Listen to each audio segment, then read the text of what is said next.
Hey, what's going on, guys? So I just wanted to make a comprehensive guide on how to optimize Apex to be played on PC. I decided to do this because it seems like there's a lot of misinformation, or a lot of people who are fairly new to PC that don't understand how to do Windows optimizations or even optimizing for source engine. So I wanted to run through a few basic things that you can do to make your game feel a lot smoother. A lot of this is going to come down to hardware, of course. So we're not going to change your $1,000 gaming PC to feel like a $3,000 gaming PC, but some of these things should help, which you may or may not be aware of. So all right, enough chit chat. Let's get started. The very first thing that I recommend to every single person, unfortunately, I won't be able to really showcase how to do this, but I'll put screenshots up. There is a profile that your BIOS creates by default based on the hardware that you are using. And if you don't enable it, unfortunately, it won't do it by default. So you want to make sure you go into your BIOS, which is done by usually pressing F2 or your delete key when your computer is launching and you see the boot screen. You'll see an option in there for Intel users called XMP Profile. For AMD, it's something else. I forgot what it's called. It's funny because I actually have an AMD and an Intel, and I totally forgot the AMD name. But you want to enable this profile because a great example is your RAM, your memory timings, and the speed of your memory is not being utilized. It's defaulted to the standard 2600 megahertz instead of potentially 32 or even 3600 if you went up that high when you bought your memory. So I highly recommend every single person to at least try out XMP Profile. There is no guarantee that XMP Profile is going to be stable on your PC. It is really a trial and error process, so make sure that you give it a try, run your game, don't do anything else. Literally just enable XMP Profile, run your game, play a few games. If it seems good, you're probably good. Majority of the time, XMP Profile should be stable, so you shouldn't have to worry too much there. So make sure you do that right now. Pause this video, do that now, come back to it. Okay, now that XMP Profile is hopefully enabled and working for you, you will probably see a noticeable difference in FPS if you have pretty decent RAM or a pretty good CPU that you may not have realized before. I think the next thing that you want to focus on is making sure that your Windows is updated. I recommend at least updating to the latest version because there doesn't seem to be any stability issues with gaming.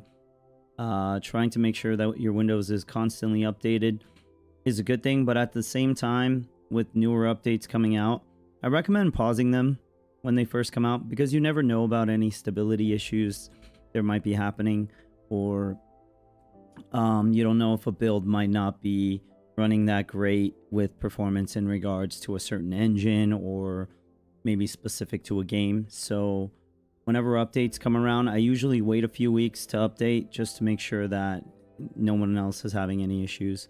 So make sure your Windows is updated.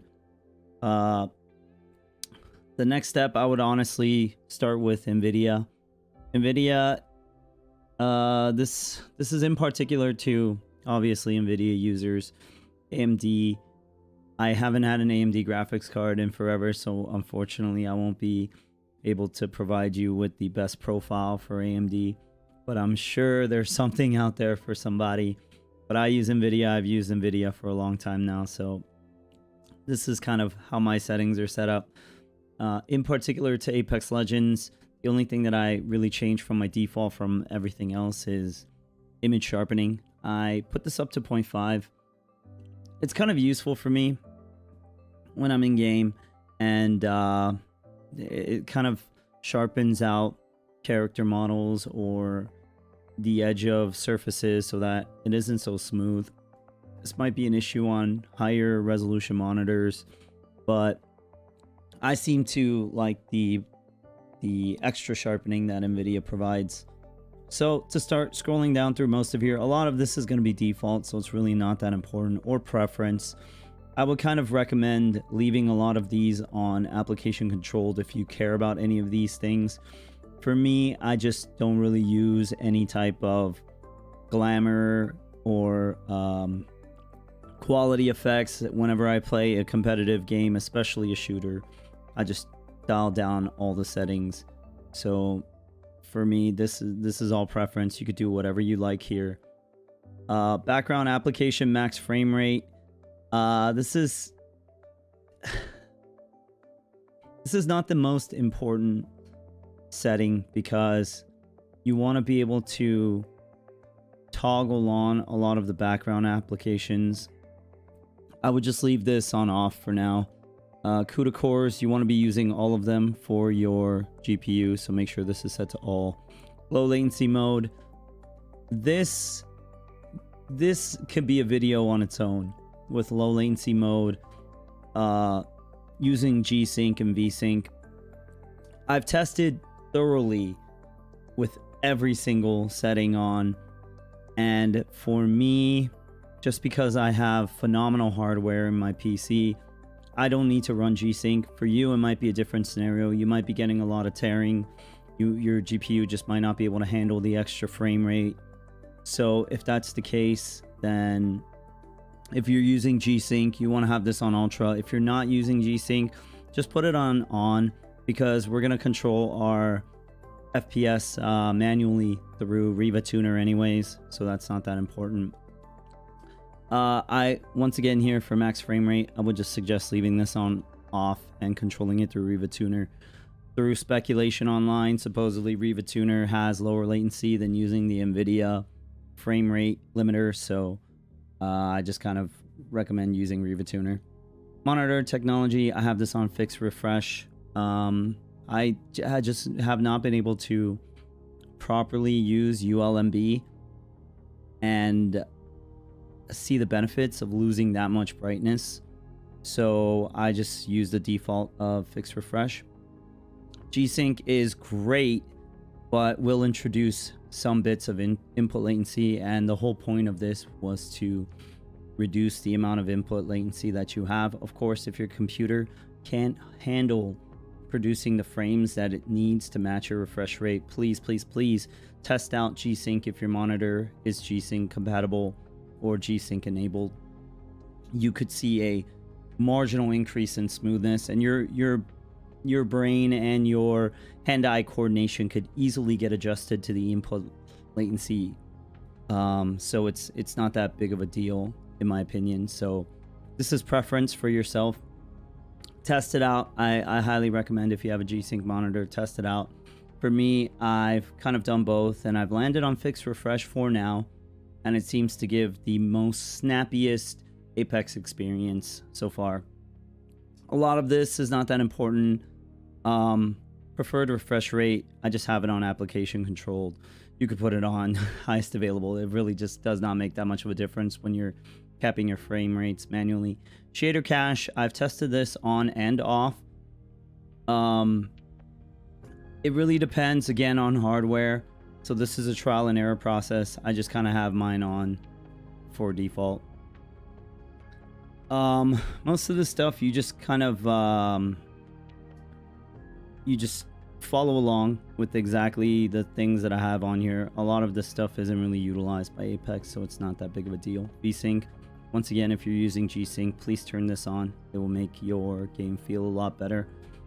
If we're talking about input latency, it's very important that you don't have V-Sync or G-Sync on to maximize just the latency that you're going to be providing for your game. Virtual reality pre-render frames, make sure this is on 1 so you're minimizing the least amount of queued frames possible. So Nvidia settings, very simple, very basic. You just kind of plug in all this stuff. A lot of people really just overdo all this nonsense. You don't need all that extra stuff. Just kind of follow along with what I have here, and you should be good to go. Hit apply, you'll be good. Next thing you want to do, you're going to go into the Windows search bar, type in GPU settings, and you want to turn on hardware accelerated GPU scheduling. This is specifically for Windows, and it will help improve the performance of your operating system if you have the hardware capable of producing it. Once again, a lot of the stuff in this video is going to be based on the hardware that you have, so some things may work for you and some things may not.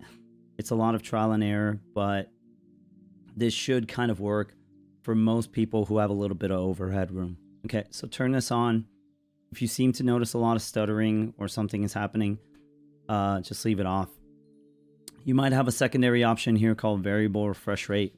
If you, in particular, if you are primarily playing Apex Legends, which is why you should be here in the first place, variable refresh rate just really isn't affected by Apex, so you could turn it on or leave it off. It's up to you. I just kind of had it off when I had the option. Close that out. You're gonna go type in game mode. You're gonna come in here, game mode. I turn this off. It seems to do very little in particular to Apex Legends, so I would just leave this off. It's not a big deal, and I don't like something trying to optimize my PC in particular to a game without direction from me, so just leave this off. You should be good. So now for some basic programs to kind of help you run your game a little bit better. First things first, the most important one, RivaTuner. I recommend downloading RivaTuner and using this to cap your frames instead of doing it within Origin, just because of the simplicity of it. Supposedly there's less input latency by doing it through Origin, but I'm not entirely sure of the truth behind that. So I just enjoy using RivaTuner because I could change the max FPS on the fly, which has been really helpful to me if there's ever a time where I'm in a game and my game just starts to run like crap, in particular to that server. So I'll lower my frame rate so that it smooths out a little bit. When you first download and install RivaTuner, you won't have this option here. So you're going to have to go click add, search through your program files. So C, program files for me. This is done through Steam, Steam apps, common, Apex Legends, and then you're going to find R5 Apex. You're going to add that to here. And there's so many things you could do with this, but this is just the most basic thing. If you're just trying to cap your frames, you're just going to use the frame rate limiter. I normally have mine at 180. I lowered it to 160 while I was playing in a ALGS qualifier. And just because I was getting a lot of like stuttering, and you know, this is why I use RivaTuner, so I could switch things on the fly. You just kind of have this running in the background. You click start with Windows, so it launches every time you start your PC, and just minimize it, and it's pretty much good to go. Whenever you launch Apex Legends, it'll launch with the max frame rate of whatever you put into there. Okay, the next program that I recommend you using is Intelligent Standby List Cleaner. This will essentially run in the background, and whenever your system is using up too much memory, it'll help clear some of that so that your game maybe won't start to stutter because you are just going over the set amount. Maybe you have cache memory or something like that. So what most people do is they will have their total system memory. Mine is 32 gigs inside of this PC, and you want to come over here and you want it to clear once it has gone over that amount. So my half of 32 for me is 16, so I put 16 gigs down onto here. And you want to come over to this side, and it has Timer Resolution, which is an app that I've used for many years. You want to, this has it built in, which is nice, so you don't have to run both of those. And you want to set this to 0.5. In order to get your timer resolution to exactly 0.5, you have to do a few other things that I'll mention later in this. It's pretty simple. But put this at 0.5 for now, and enable this custom timer resolution. I believe you have to hit that when you first download it. And then you can choose the polling rate to just decide how often it's checking for this. Some people choose to make it 250. Some people leave it at default. It's not that important. I would say if you have the system resources, don't worry too much about it. Hit start, minimize, and you're pretty much good to go. Okay, the next program that I'm going to recommend is using Unpark CPU to make sure your cores are unparked. This is just so that they are never sitting there idle and parked, and you are using all cores at all times so that, once again, it's not going in and out of sleep mode.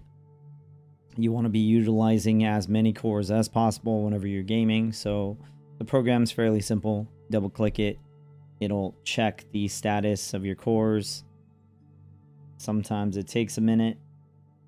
One eternity later. Okay, so now that that's done, you can see my cores are unparked, which is great.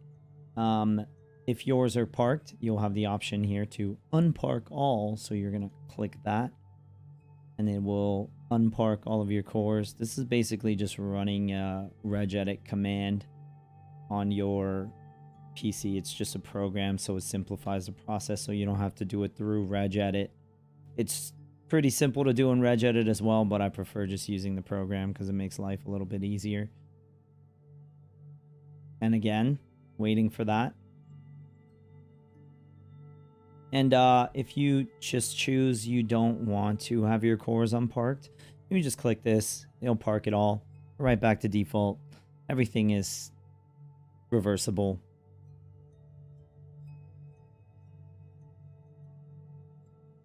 Okay, there you go. Cores are unparked and we're all good to go. So close that out. You're going to have to restart your computer, which you could do at any given point throughout any of this. The other thing that I kind of recommend is VibranceGUI. So VibranceGUI is an application that will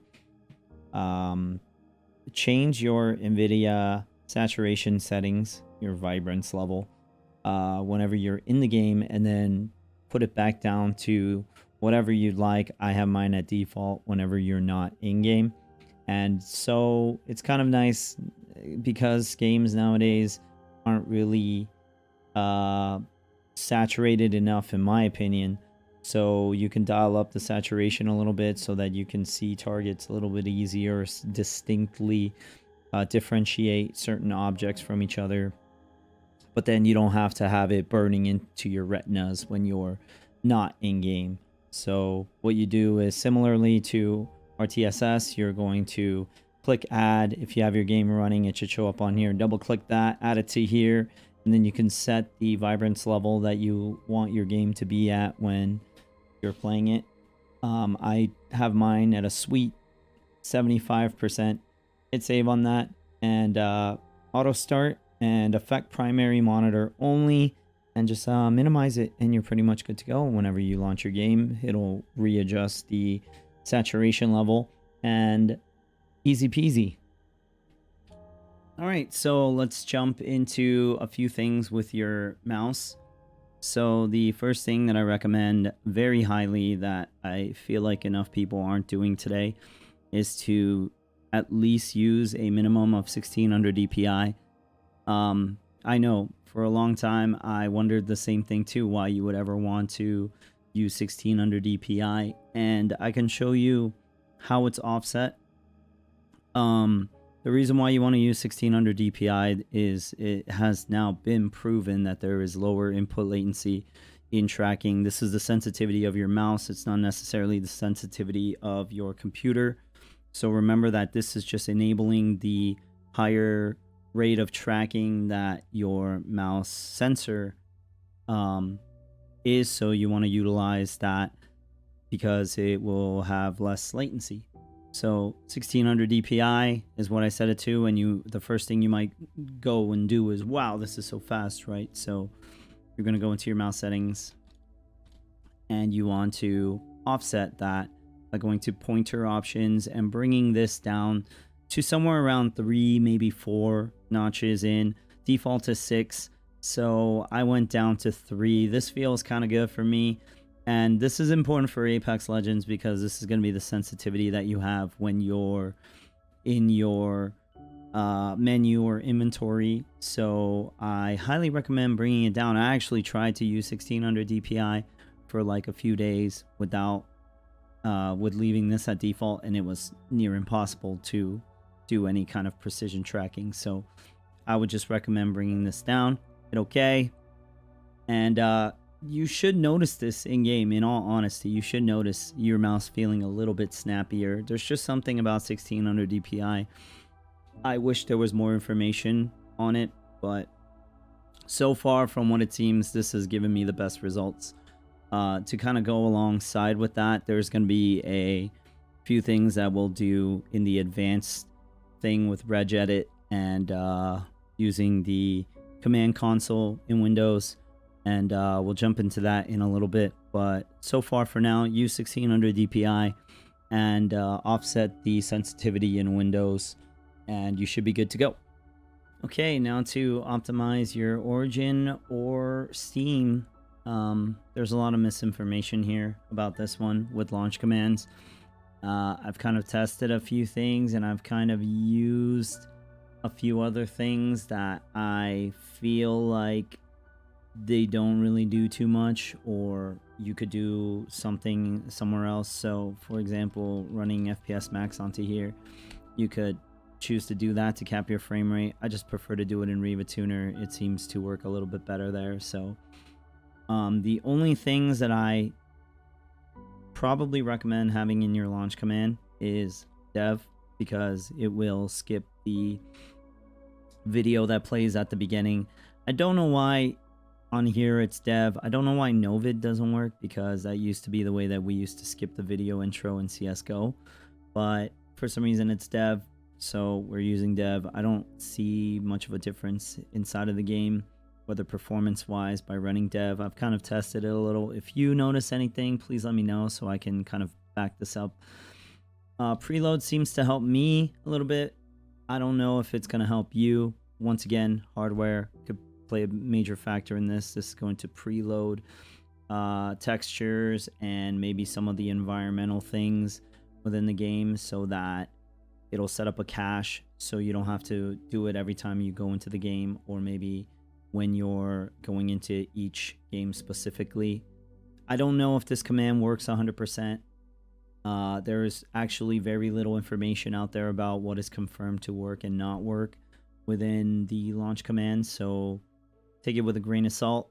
And the last thing is putting high priority to your affinity for Apex Legends. This will kind of make it so that Apex is always given the highest priority when you're running Apex over any other background application, so make sure you have that turned on.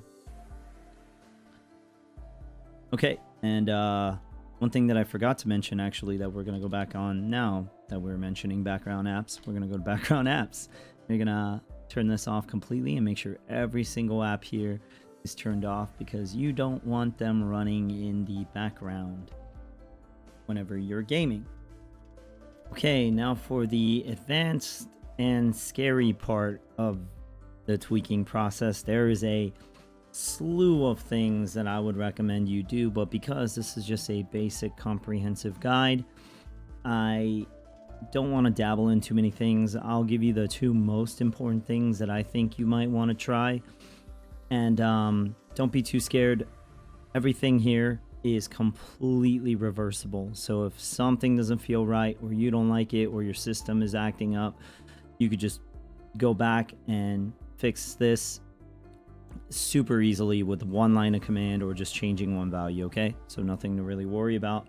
So the first thing is mouse and keyboard data queue size. This is going to reduce the amount of delay, natural delay, that your keyboard and mouse has from communicating with your system. This will use slightly more resources, like we're talking incremental more resources, but for some people, they're already at their limit whenever they're playing a game, so your system just doesn't have the headroom to use more resources. So if that is you, I would recommend maybe not using such a low queue size. So the lower the number, the lower the amount of time that is being utilized between your mouse keyboard communicating with your system. So the first thing you want to do is go over here, type in regedit. This is going to open the registry editor, and you want to come over to here to local machine, and then you want to double click on system. You want to double click on current control set, double click on services. You want to scroll all the way down till you see mouse class here. You want to double click on that, double click on, single click on parameters, and then you'll see mouse data queue size either in here, or if not, you want to type in, you want to right click and click on dword 32-bit value, and you want to type in mouse data queue size exactly the way that it's typed here. You have to make sure that the capitals are in the right spot. I'm not going to do that because there's already a value. You want to double click on that. Make sure you click on decimal first.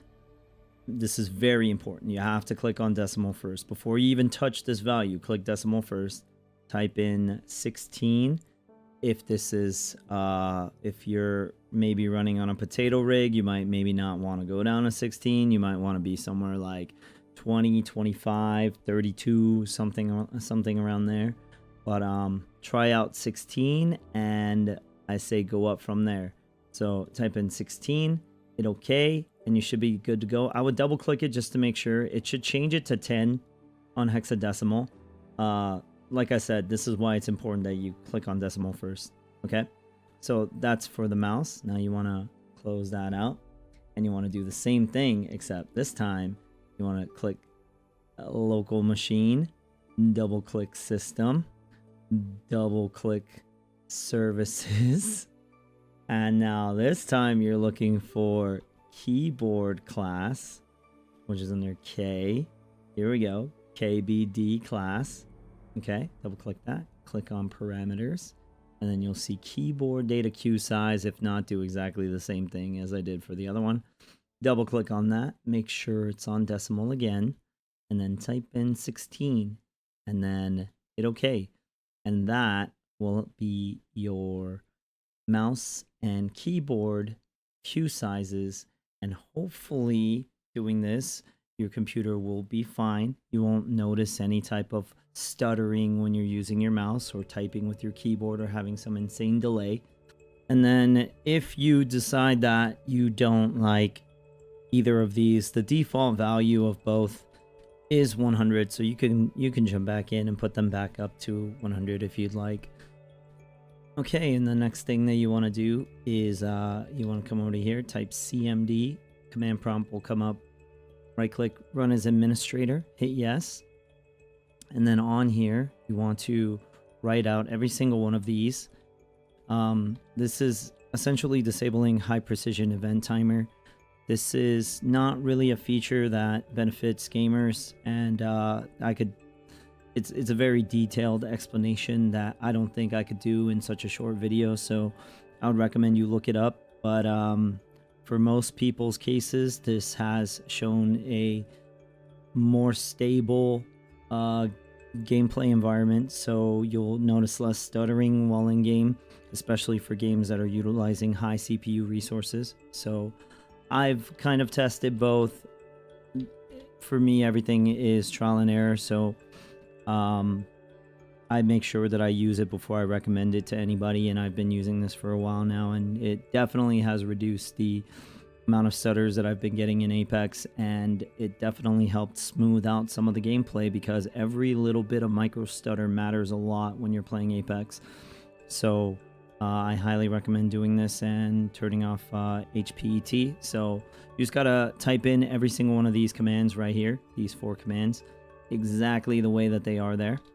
So you want to hit bcdedit, Set use platform clock, no. Set use platform tick, yes. Oh. Okay, well, we're bound to make some mistakes, right? bcdedit, set tscsyncpolicy enhanced, and then you want to set the disabledynamictick to yes. And then once you're done with that, along with the mouse and keyboard data queue size, you want to close this out and restart your computer, and you should be locked in. If you do want to revert anything back from either of these two, for the keyboard and mouse data queue sizes, just go back to those exact values where we plugged in 16 and change it to 100, and it should go back to default. And then if you want to remove any of these values, you just do the same thing, run command prompt as administrator, and then just type this along with whatever value. So in this case, like that, and then you just want to hit enter and it'll delete the values. Make sure you do it for all 4 of these if you decide you don't want to use this anymore. And that about does it for the advanced section. And now we can promptly go into game and do some minor tweaking in there. Okay, so we're in game now, and I just wanted to go over a few basic things. There's not too much you could do in the game, but just thought I'd share it with you guys real quick. Crosshair damage feedback using your hit markers.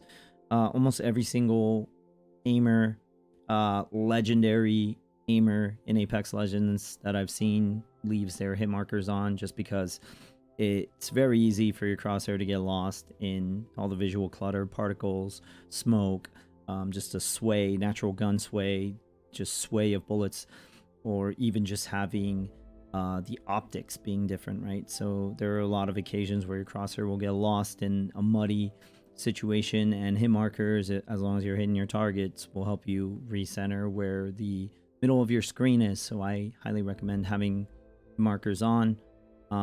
Everything else, honestly, preference. You should know how majority of these things work. I'm not here to run through every single one of these and give you this detailed guide. You know how this stuff works, right? It's preference.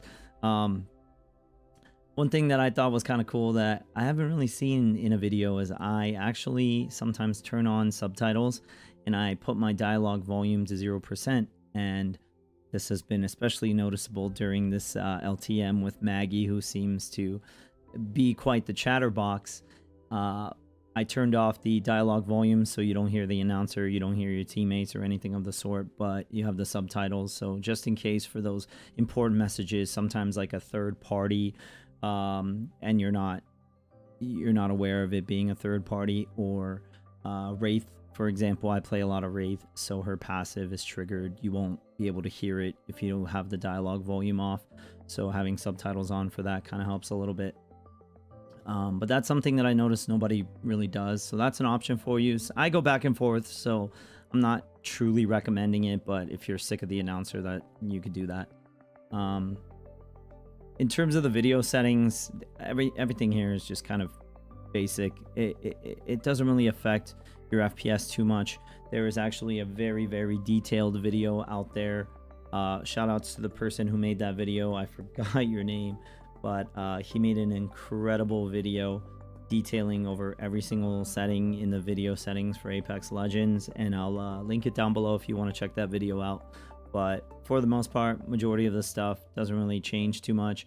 It's preference for if you want to have any type of visual effects or not. But this is just what I have mine set to. I have my model detail to medium, and texture streaming budget is set to insane because I have a 3090 and it can handle that. And I just kind of prefer it over the muddy, smoothed out textures that setting it to none has. Before we go into game, I just want to go over one command that I feel like everyone talks about, but they also talk about everything else. So because this guide is supposed to kind of cut out all the bullshit, I want to show you what you can actually change in a config. So in terms of video settings, you want to go to your C, users, yourself, save games, respawn, Apex, local and go to your video config. Mine is set to read only, so I'm going to change that real quick. You want to come in here. Honestly, I've tested so many things. I've followed so many other guides. None of these honestly make a difference for performance, with the exception of GPU frame time, which you have to use with anti-aliasing, and it makes your game look like absolute crap. And I just don't think it's worth playing Apex like that. And I'm pretty sure it's not legal to use in any type of tournament scenario. So I would just not mess with any of that stuff. The only command that honestly will make a difference for visual is CSM enabled. I would set this to 0. This is going to turn off the shadows in game and smooth it all over. Like, the shadows will still kind of be there, but it'll be smoothed over. Okay, so the first thing you have to do is make sure all of your settings in your video settings are set to the way that you like, because once you do this and set it to read only, you can't change it. So set everything to the way that you like. Come into here, set this to 0, hit save on it, right click, read only, and you're good to go. Now every single time you launch Apex, it's gonna have the shadows turned off. Just make sure you don't touch anything in the video settings, otherwise you're gonna have to redo this step. Okay, well, that covers all the basics. I can make a way more advanced guide. I just wanted something simple that I can hand out to people that ask me questions on stream, or just wonder why I keep pushing for 1600 DPI, or just for anybody else that I know through Discord communities. And I just wanted to be able to just pass on this video for ease of access. But if we want like a real nice detailed all-in-one guide with advanced tweaks to just fully optimize Windows, I can do something like that in the future. There's a lot of things that I didn't touch base on with disabling Windows Defender, Meltdown, telemetry. There's a lot of things that really could just push the boundaries of your operating system, but that's probably for another day. So if you like the video, or whatever the case, or if it helped you out, please let me know. Like, seriously, I appreciate any bit of feedback. All right, so thank you guys for watching. I appreciate you guys. Take care, and I hope your games go well with better responsiveness and less stuttering. Love you. Bye.